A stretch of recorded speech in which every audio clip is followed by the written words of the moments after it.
Salurkan infak dan sedekah Anda untuk siaran dakwah dan pendidikan Awwabin TV. Semoga siaran Awwabin TV bermanfaat untuk kita semua. Assalamualaikum warahmatullahi wabarakatuh. Innal hamdalillah nahmaduhu wa nasta'inuhu wa nastaghfiruh. Wa na'udzu billahi min syururi anfusina wa min sayyiati a'malina. May yahdihillahu fala mudilla lahu wa may yudlil fala hadiyalah. Asyhadu an la ilaha illallah wahdahu la syarikalah wa asyhadu anna Muhammadan abduhu wa rasuluh.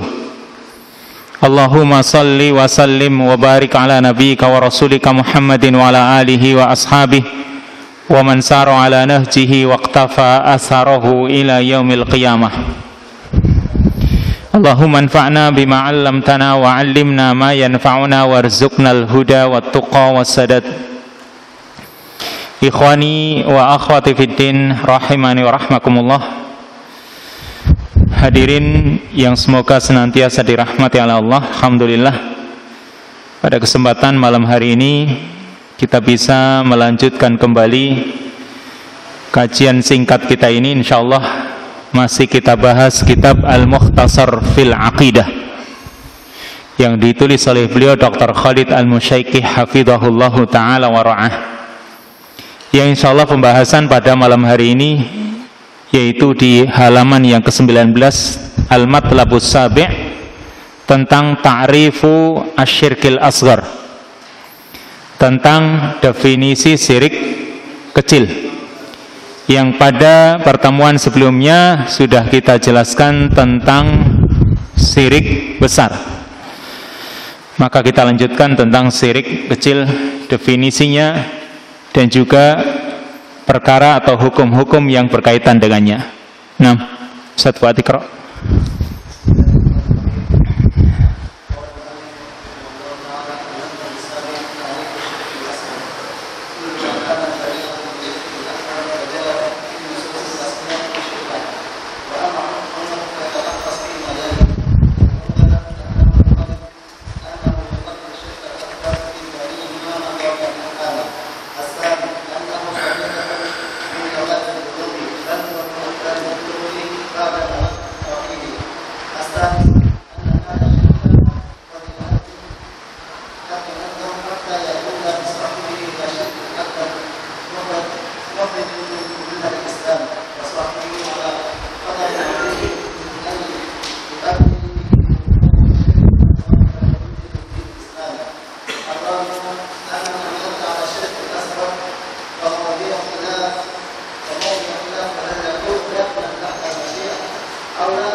Naam, hasbuk. Al-Matlabus Sabi, poin yang ke-7, yaitu ta'rifu syirkil asghar, tentang definisi syirik kecil. Para ulama banyak yang memberikan definisi dan bermacam-macam definisi yang disampaikan oleh para ulama. Tapi ini definisi yang insyaallah jami' dan mani', yang beliau hafidhahullah ambil dari kitab Tahdhib Tashilul Aqidatil Islamiyah, yaitu kullu ma kana dari'atan lisyirkil akbar wa ja'a fin nususi tasmiyatuhu syirkan, yaitu semua perbuatan yang menjadi jalan menuju syirik besar dan di dalam nas-nas dinamakan syirik, atau di dalam nas-nas baik Al-Quran atau hadis perbuatan tersebut dinamakan syirik. Ini definisinya. Jadi segala perbuatan yang menjadi jalan menuju syirik besar, dan di dalam nas-nas Al-Quran atau hadis perbuatan itu dinamakan syirik, tapi itu bukan syirik besar. Tapi nas hadis mengatakan itu syirik. Contohnya, Nabi SAW mengatakan, man ahlafa atau man halafa bi ghairillah faqad asyrak. Barang siapa bersumpah dengan selain Allah, maka sungguh dia telah syirik. Kalimatnya, orang yang bersumpah dengan selain Allah, dia syirik. Dan para ulama menjelaskan, walaupun kalimatnya di sini syirik, tapi maksudnya itu adalah syirik kecil, bukan syirik besar. Karena bersumpah cuma lafaz. Orang bersumpah misalnya, demi Ka'bah aku bersumpah, maka lafadznya dia bersumpah dengan selain Allah. Tapi karena lafadz dan dia nggak ada pengagungan kepada Ka'bah, atau dia tidak ada penyembahan kepada Ka'bah, tapi lafadznya terucap, aku bersumpah demi Ka'bah, maka orang yang mengucapkannya ketika dia terucap seperti itu adalah ucapan yang mengandung syirik. Tapi karena baru lafadz, maka syiriknya bukan syirik besar. Tapi Nabi SAW menamai faqad asyrak, menamai syirik. Orang itu telah berbuat syirik. Nah, syirik asghar atau syirik kecil ini bisa dalam perbuatan, bisa dalam ucapan. Dalam perbuatan misalnya riya. Orang sholat, lalu karena dilihat oleh orang lain, dia bagusi sholatnya, dia buat khusyuk sholatnya, maka berarti dalam perbuatannya tersebut atau dalam sholatnya tersebut dia tujukan untuk selain Allah, dia bagusi karena selain Allah, maka itu dalam sebuah amalan, dan itu namanya riya. Maka riya ini termasuk syirik kecil yang masuk pada amalan.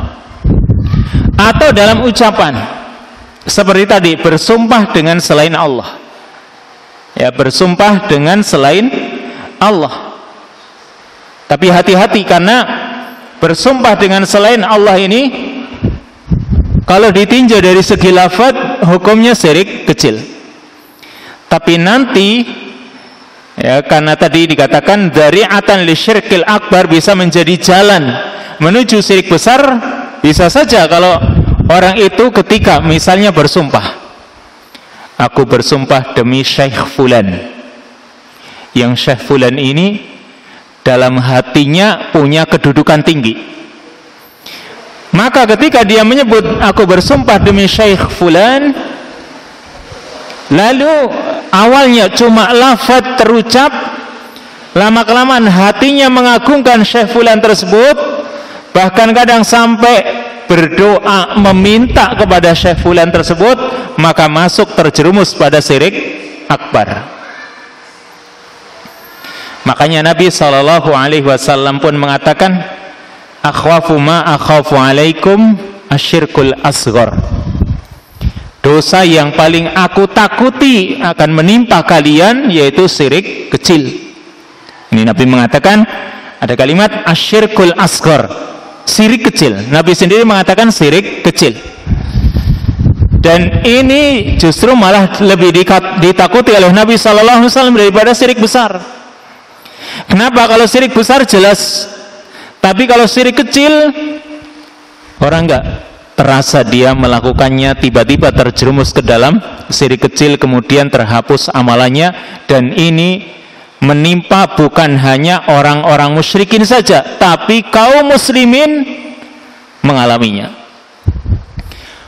Bahkan bukan cuma orang yang awam saja, tapi orang-orang yang berilmu bisa terjerumus di dalamnya, karena dia mengajarkan ilmunya supaya dikatakan alim. Ketika dia membaca Quran supaya dikatakan ahli baca Quran. Maka berarti bukan cuma menimpa orang-orang awam dari kalangan kaum muslimin, tapi juga menimpa orang yang berilmu.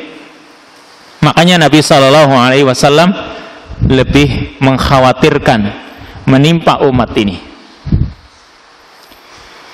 Kemudian, wa amma hukmuhu fayatalakhasu fima yali. Adapun hukumnya atau hal-hal yang berkaitan dengannya, maka terangkum pada poin-poin berikut ini, yaitu yang pertama, al-awwal annahu yukhalifu syirkal akbar fi jami'i ma madha minal ahkam, bahwa syirik kecil ini berbeda dengan syirik besar pada semua hukum-hukum yang telah diterangkan sebelumnya, yaitu hukum-hukum mengenai syirik besar. Kalau syirik besar pelakunya keluar dari agama, murtad. Kalau syirik kecil belum. Dan ini sudah kita terangkan kemarin atau pada pertemuan sebelumnya. Syirik besar pelakunya keluar dari Islam, dia dianggap keluar, murtad. Tapi syirik kecil belum. Syirik besar pelakunya kekal nanti di neraka. Hukum di akhirat, syirik besar atau orang musyrik syirik akbar, maka nanti di akhirat kekal di neraka selamanya. Sedangkan syirik kecil tidak. Serta yang ketiga, yang namanya syirik besar itu kan menghapus seluruh amal perbuatan baik. Orang melakukan amalan-amalan yang banyak yang baik, tapi dia melakukan syirik besar, semua amalannya akan terhapus. Sedangkan syirik kecil hanya menghapus amalan yang disertai olehnya. Jadi kalau sholatnya riya, ya, supaya dipuji oleh orang lain, maka hanya ibadah sholatnya saja yang terhapus, tapi ibadah-ibadah yang lain tidak.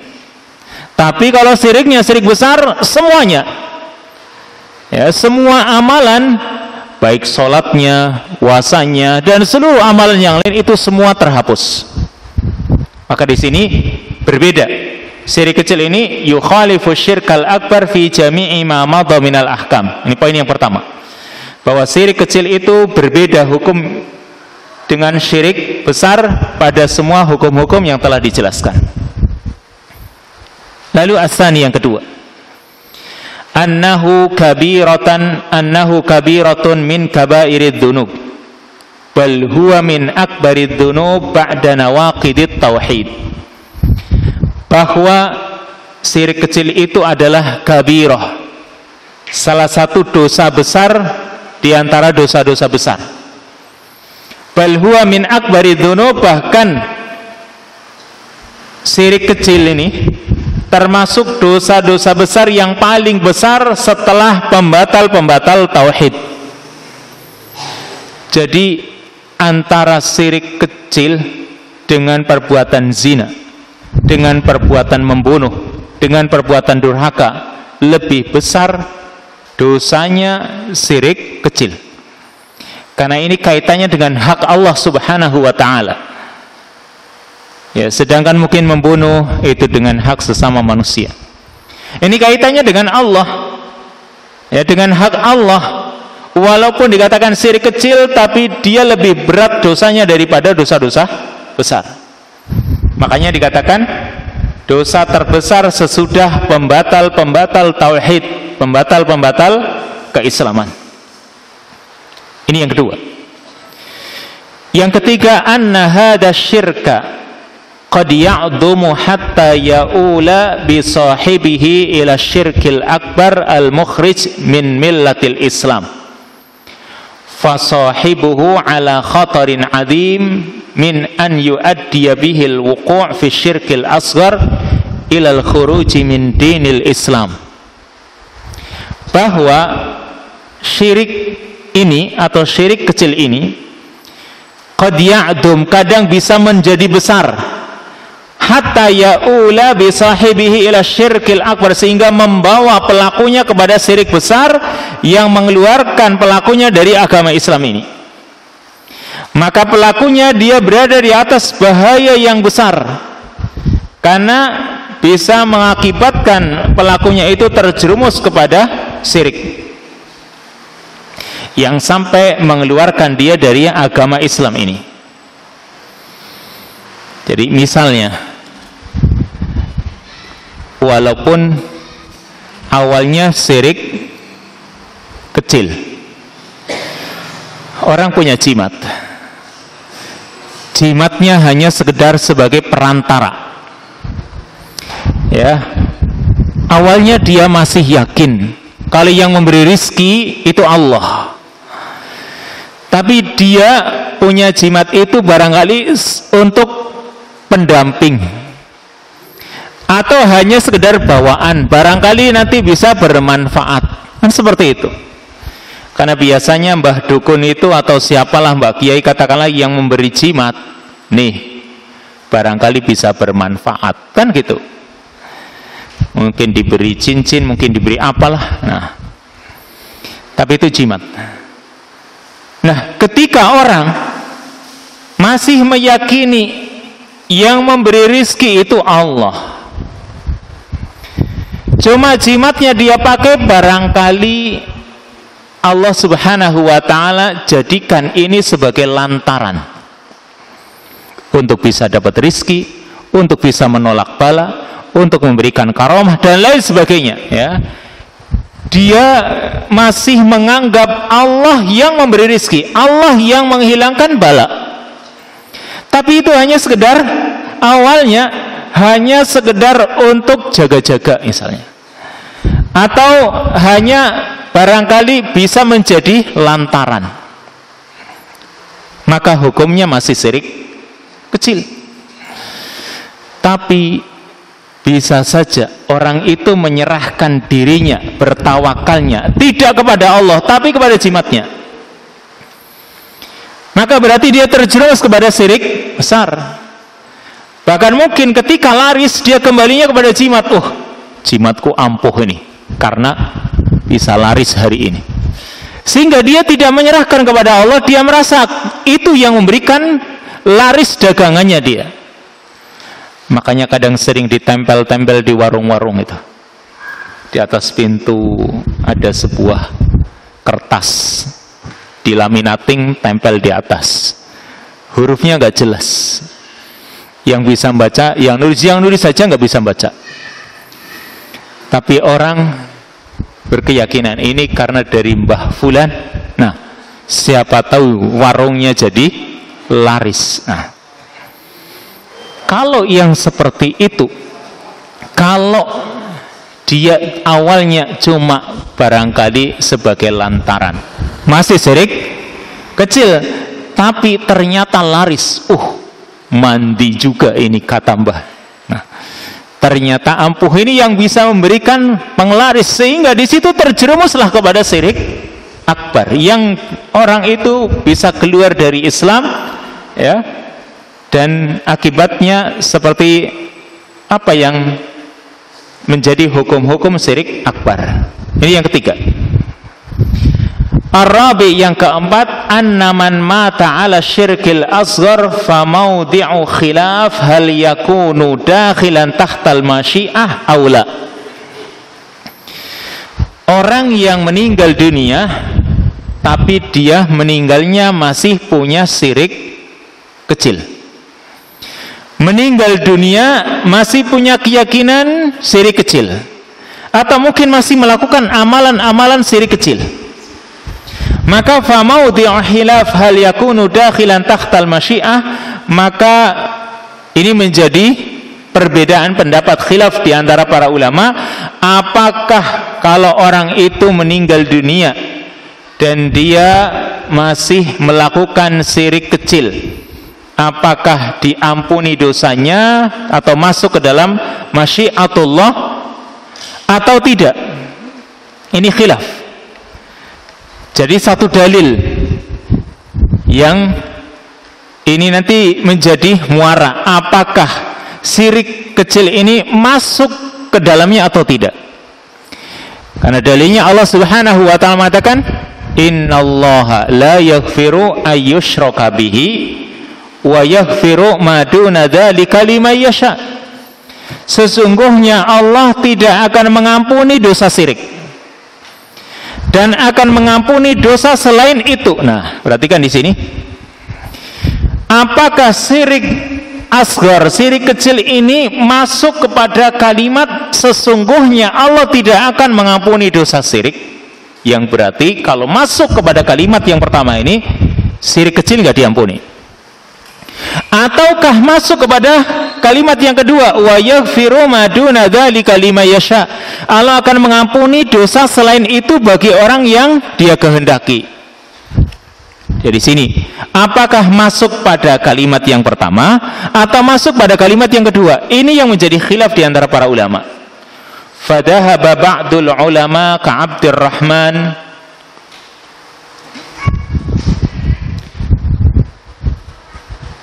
Abdurrahman ibni Hasan wa Siddiq Hasan Khan wa Abdurrahman ibn Qasim ila annahu la yughfar. Perhatikan di sini, sebagian ulama seperti Abdurrahman bin Hasan Al-Syaikh, yaitu cucunya Syekh Muhammad bin Abdul Wahhab, penulis kitab Fathul Majid, dan juga Siddiq Hasan Khan, ini ulama, wa Abdurrahman bin Qasim, dan juga Abdurrahman bin Qasim berpendapat bahwa syirik kecil itu tidak akan diampuni. Berarti masuk pada kalimat yang pertama, innallaha la yaghfiru ayyushraka bihi. Ini menurut mereka, syirik kecil tidak akan diampuni.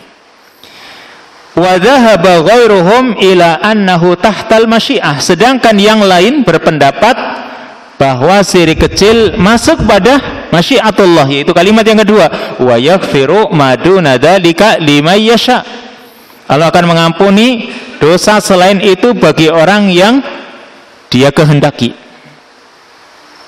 Perhatikan ini, cuma satu ayat, perbuatan ini masuk pada kalimat pertama atau kedua.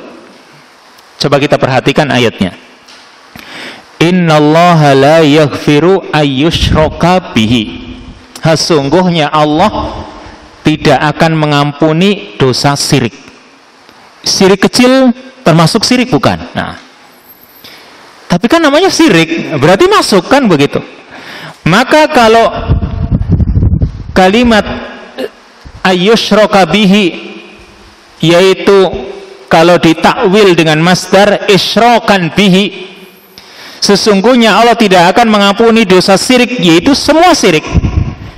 Dan ini kalau kita belajar usul fikih, an-nakirah ba'dan nafi atau ba'dan nahi. Di sini ba'dan nafi. Kalimat nakirah yang jatuh setelah kalimat yang negatif atau manfi, nafi, yaitu la yaghfiru, maka tufidul umum, mengandung arti umum, berarti semua syirik. Umum di sini, mau syirik besar, mau syirik kecil, asal itu syirik, berarti Allah tidak akan mengampuni. Makanya mereka mengatakan maksud dari ayyushraka bihi ay isyrakan bihi. Innallaha la yaghfiru isyrakan bihi. Sesungguhnya Allah tidak akan mengampuni semua dosa syirik. Syirik kecil, syirik besar, semuanya tidak diampuni. Ini pendapat yang pertama tadi, yang mengatakan semua syirik mau besar mau kecil masuk pada kalimat yang pertama, innallaha la yaghfiru ayyushraka bihi. Tapi jumhur ulama mengatakan, atau mayoritas ulama mengatakan bahwa syirik kecil ini tidak masuk pada hukum syirik akbar. Maka mereka ketika menafsirkan ayat innallaha la yaghfiru ayyushraka bihi, sesungguhnya Allah tidak akan mengampuni dosa syirik, maka mereka mentakwil dengan masdar ay al-isyrak bihi, pakai al, yang berarti itu syirik yang khusus, berarti yang tidak diampuni oleh Allah Subhanahu wa ta'ala, yaitu syirik besar. Dan ini yang dirajikan oleh para ulama, termasuk Syekh Muhammad bin Shalih Al-Utsaimin. Karena lihat dalil-dalil yang lain, seperti di dalam hadis riwayat At-Tufail, saudara seibunya Aisyah. At-Tufail itu pernah bermimpi, ya, pernah bermimpi tentang kesirikan yang dilakukan oleh umat Nabi Muhammad SAW, yaitu salah satunya adalah qaul, ucapan Masya Allah wa sya'a Muhammad, kehendak Allah dan kehendak Nabi Muhammad. Ini adalah termasuk bentuk kesirikan umat Nabi Muhammad SAW. Lalu setelah dia bermimpi, disampaikan kepada Nabi SAW. Baru setelah Tufail menyampaikan mimpinya kepada Nabi, baru Nabi melarang. Yang berarti kalau itu merupakan syirik besar, Nabi itu menerangkan sejak dulu. Nabi tidak menunda-nunda untuk menyampaikan perkara ini, tapi ditundanya oleh Nabi SAW penjelasan tentang ucapan Masya Allah wa sya'a Muhammad. Ditunda oleh Nabi, tidak diterangkan kepada umat kecuali setelah At-Tufail bermimpi, baru Nabi menerangkannya. Maka kalau Nabi menunda menjelaskan perkara ini menunjukkan bahwa ucapan Masya Allah wa sya'a Muhammad ini bukan termasuk syirik besar, ya, dan termasuk dosa yang diampuni oleh Allah Subhanahu wa taala, atau masuk pada kalimat tahta masyiah, ya, termasuk perkara yang dikehendaki nanti oleh Allah Subhanahu wa taala, apakah akan diampuni ataukah akan disiksa terlebih dahulu di neraka. Ini intinya, ya. Jadi jumhur ulama mengatakan bahwasanya syirik kecil tidak masuk pada syirik besar, atau ya urusan diampuninya atau tidaknya ini masuk kepada masyiatullah. Karena kalau syirik besar jelas Allah tidak akan mengampuni. Orang meninggal dunia dia masih punya dosa syirik besar, tidak akan diampuni oleh Allah. Tapi kalau syirik kecil kembali kepada masyiatullah. Jika Allah menghendaki untuk diampuni, Allah ampuni. Tapi jika Allah menghendaki untuk disiksa terlebih dahulu, maka Allah akan siksa. Lanjut. Al-Khamis. Mujahid atau Ustaz Fuad? Al-Khamis.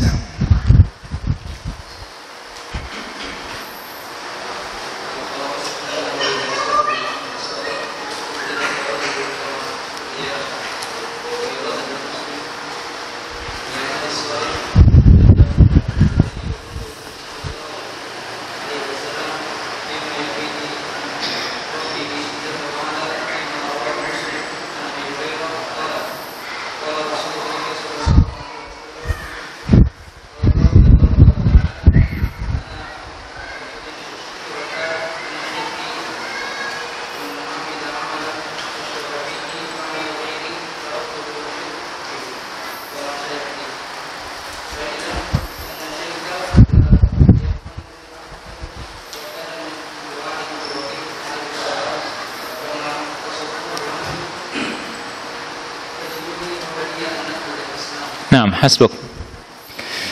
Sekarang poin yang kelima,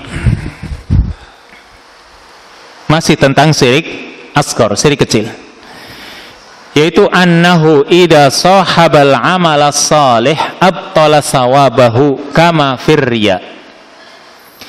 Bahwa jika syirik kecil itu menyertai amal soleh, maka syirik kecil itu akan membatalkan pahala amal soleh tersebut kama firriya, seperti dalam dosa riya. Jadi kalau orang sholat, lalu sholatnya awalnya mungkin dia ikhlas karena Allah, tidak ingin mengharap pujian dari orang lain, tapi di tengah-tengah sholatnya tiba-tiba dia lihat sampingnya ternyata mertuanya, dia agak semangat, atau mungkin gurunya, dia agak semangat untuk membagusi sholatnya. Berarti di situ ya kemasukan riya dan dia tidak bisa menolaknya. Terus dia melakukan perbaikan pada sholatnya, dia bagusi sholatnya sampai selesai. Maka sholatnya terhapus pahalanya.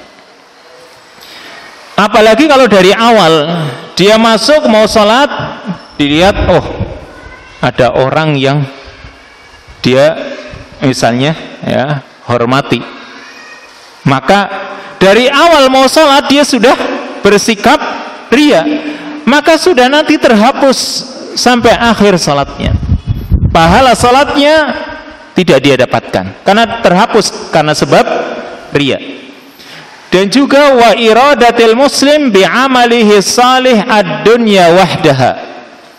Juga ketika seorang muslim menginginkan dunia saja dengan amal solehnya. Amal soleh yang dilakukan oleh seorang muslim semata-mata dia lakukan hanya untuk mencari dunia, itu juga akan menghapus amalnya. Sekarang misalnya orang haji.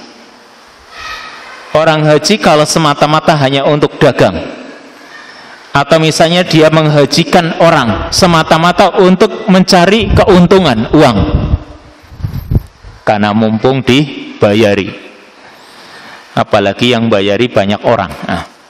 Berarti semata-mata dia untuk mendapatkan keuntungan dunia atau harta, maka hajinya tidak ada pahalanya sama sekali. Atau haji supaya disebut nanti pulang dijuluki Pak Haji, berarti itu urusan dunia karena gelar.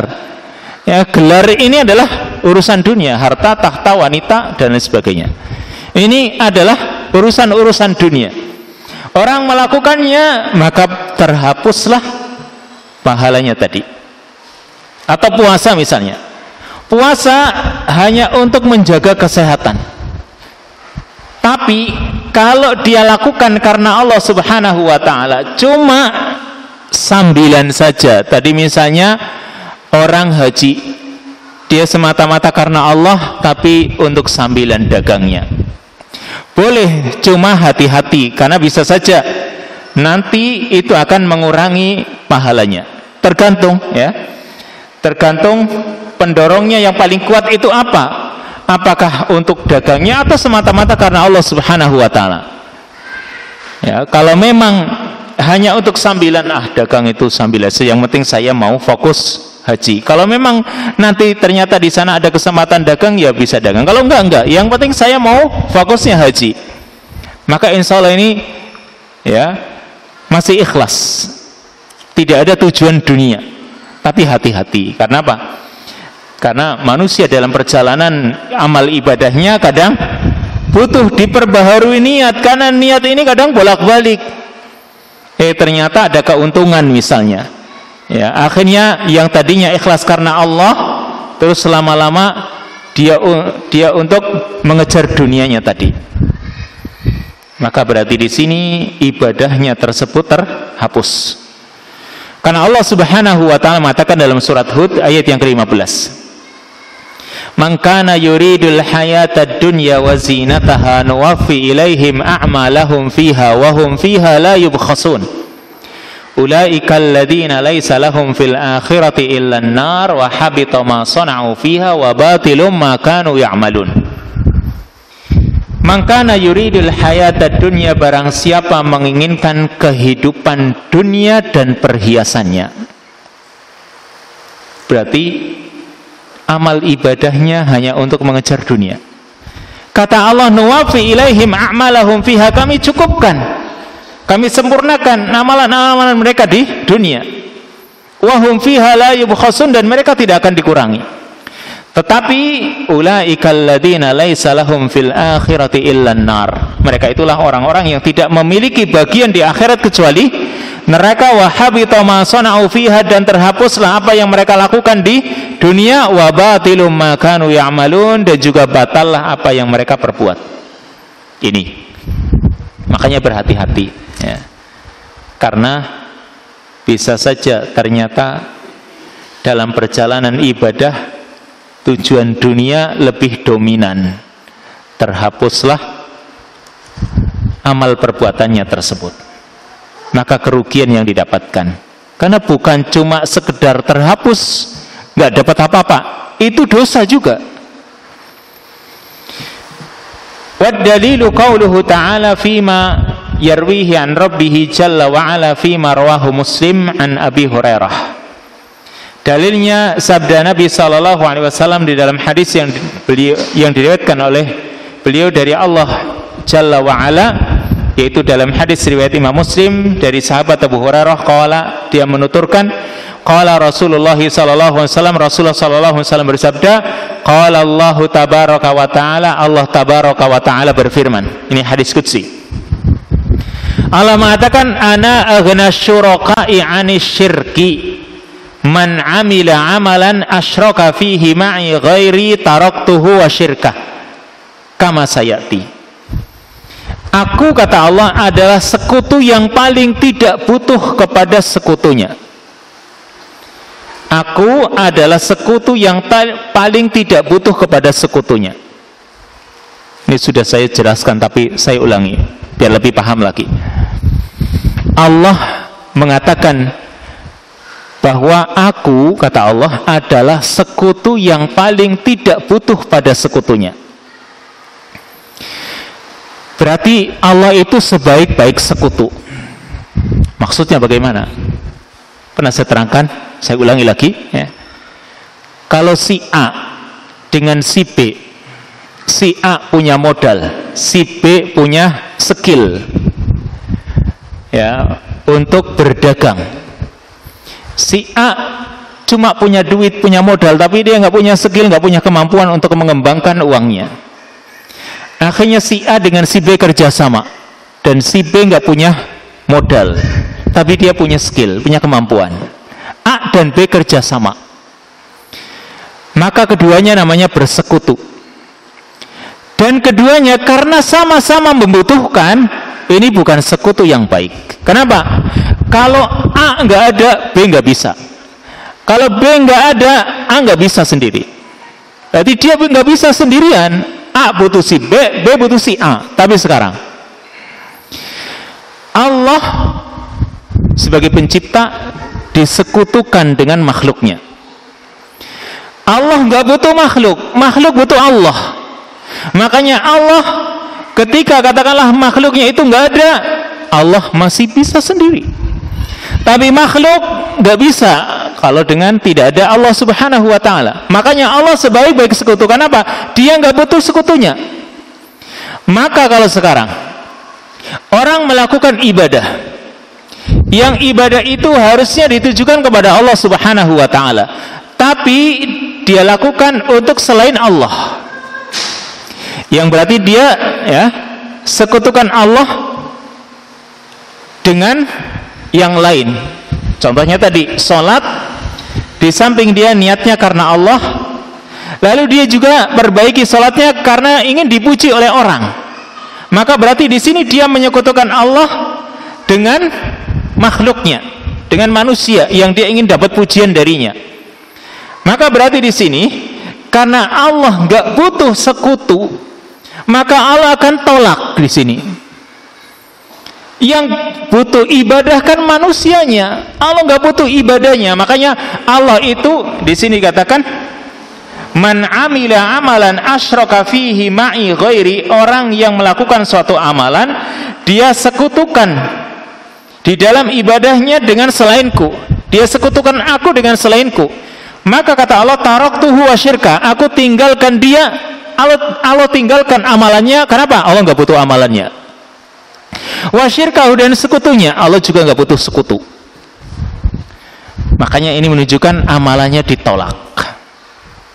Ini karena Allah tidak butuh amalan manusia tersebut, yang dia lakukan ternyata juga untuk selain Allah. Makanya ditolak oleh Allah Subhanahu wa taala. Taraktuhu wasyirkah, aku tinggalkan dia dan juga persekutuannya. Berarti kita harus sadari, Allah itu nggak butuh amalan kita. Ketika kita sholat, itu kita yang membutuhkan sholat kita. Kita butuh dengan pahala dari ibadah sholat kita tersebut, atau juga ibadah-ibadah yang lain. Yang butuh itu kita. Kalau kita ikhlas, itu untuk kebaikan kita. Kalau kita tidak ikhlas, maka hati-hati. Allah nggak butuh sama sekali. Makanya ya harus masuk dalam diri kita. Ketika kita itu melakukan ibadah apapun, Allah Subhanahu wa ta'ala tidak butuh untuk diibadahi. Cuma Allah perintahkan hambanya kalau dia beribadah kepada Allah, maka nanti akan diberi pahala. Kalau enggak, Allah enggak butuh. Karena Allah sebaik-baik sekutu tadi, enggak butuh makhluknya. Makhluk yang butuh Allah Subhanahu wa ta'ala. Makanya sekali lagi, kalau kita melakukan ibadah, ya, kita harus sadari kita yang butuh bukan Allah. Dan jangan sampai kita sekutukan hanya ingin mengharap pujian orang lain, dibagusi suaranya supaya dikatakan, wah ini qori yang bagus ini. Maka niat seperti itu tadi berarti karena ingin dapat pahala dunia, yaitu pujian manusia, dan ini akan menghapus amal ibadah kita. Kama sayati, yang insya Allah juga akan diterangkan ya hadis ini di bab berikutnya. Lalu sebagai tambahan, anna syirka la ya'manuhu ahadun, bahwa syirik itu tidak ada seorang pun yang merasa aman.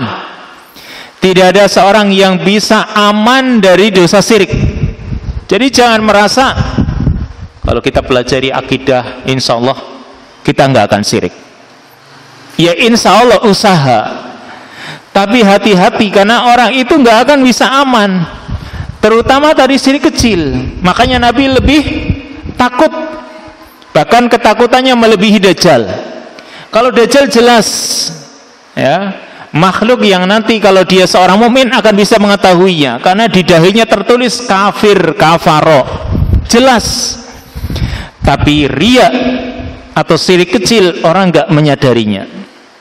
Ternyata di dalam kitab catatan amalnya, semuanya amalnya terhapus karena ini ria, ini ria, ini ria, dan orang nggak sadar. Sehingga karena orang itu tidak ada yang bisa aman dari terjerumus kepada syirik kecil, terutama wa kana min du'ai Ibrahim alaihi salam kama qassallahu anhu, maka diantara doanya Nabi Ibrahim alaihi salam sebagaimana yang dikisahkan oleh Allah Subhanahu wa ta'ala tentang Nabi Ibrahim, yaitu Nabi Ibrahim berdoa, wajnubni wa baniya an na'budal asnam,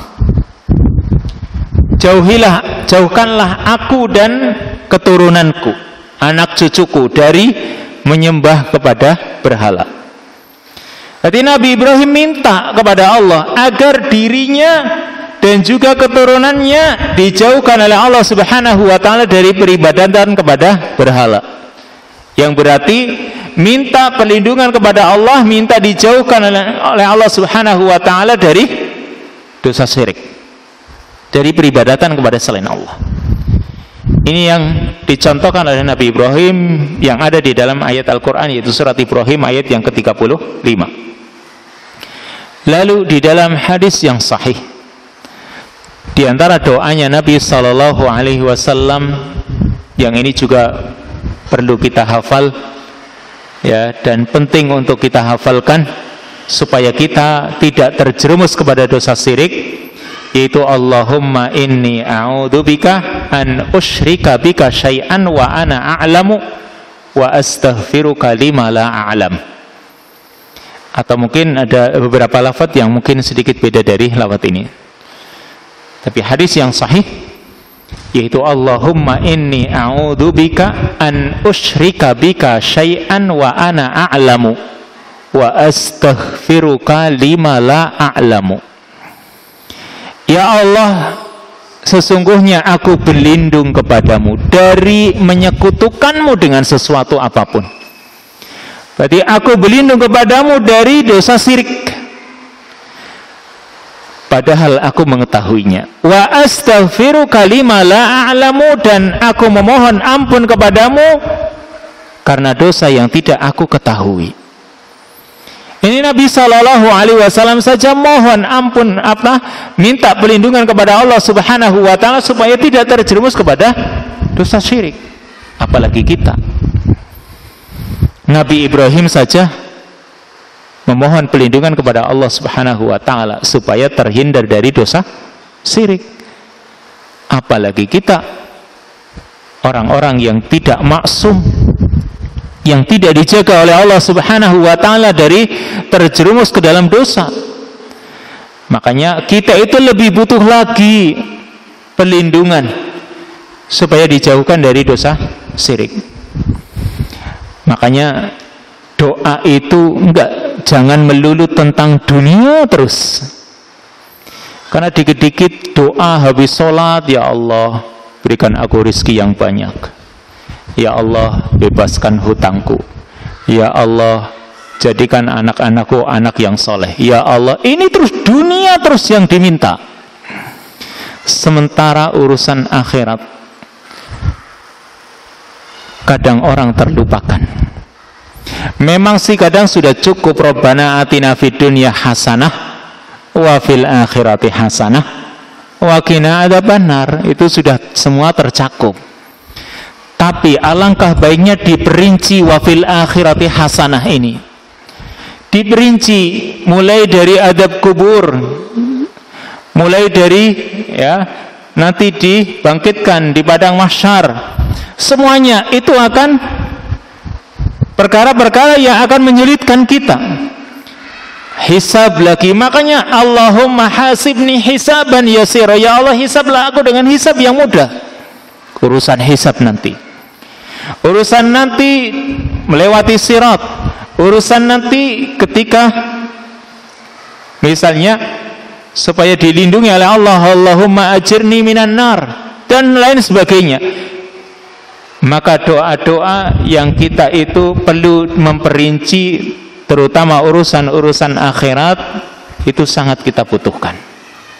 Termasuk di sini yaitu supaya terhindar dari syirik. Lebih penting daripada terhindar dari hutang, walaupun hutang juga kadang kita perlu membacanya. Ya Allahumma inni a'udzubika minal hammi wal hazan wal ajzi wal kasal wa ghalabatid dain wa qahri rijal. Kan itu dibaca ya, supaya kita terhindar dari ghalabatid dain, terlilit oleh hutang, dan juga wa qahri rijal, tekanan dari para pemimpin atau orang-orang yang punya kekuasaan. Kita memohon supaya kita tidak ditekan oleh mereka. Tetapi untuk urusan agama kita, ini sangat penting kita memohon kepada Allah Subhanahu wa ta'ala. Selesai pembahasan asyirkul asghar. Pembahasan selanjutnya tentang ta'riful kufri, tentang definisi kafir. Karena kafir ada persamaan dan perbedaannya dengan syirik, walaupun sudah diterangkan sebelumnya. Semua perbuatan syirik adalah kufur, atau syirik akbar adalah kufur. Tapi kufur banyak macamnya, yang insya Allah kita lanjutkan pada kesempatan yang akan datang biidnillahi ta'ala. Wa sallallahu wasallam ala nabiyina Muhammad wa ala alihi wa sahbihi ajma'in. Subhanakallahumma wa bihamdika asyhadu an la ilaha illa anta astaghfiruka wa atubu ilaik. Wassalamualaikum warahmatullahi wabarakatuh.